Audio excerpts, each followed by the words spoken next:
Velkommen tilbage til denne lille video om indvendig pleje på denne fantastiske Ford Mondeo stationcar.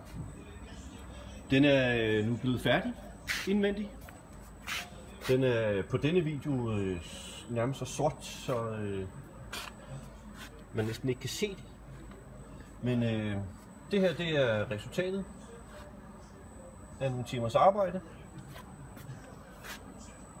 Og det kan man jo så sige, hvis man så kigger på video nummer 1, vil man jo få se, at der er sådan en rimelig stor forskel.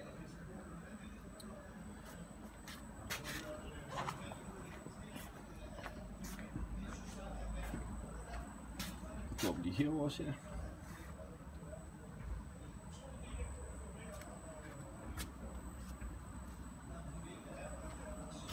Alt er blevet pudset og plejet, og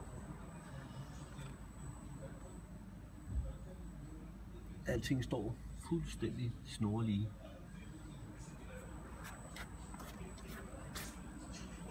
Så, og lige om lidt så er ejeren på vej.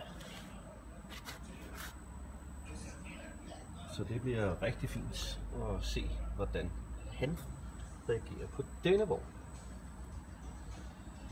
Vi ses snart igen. Hej.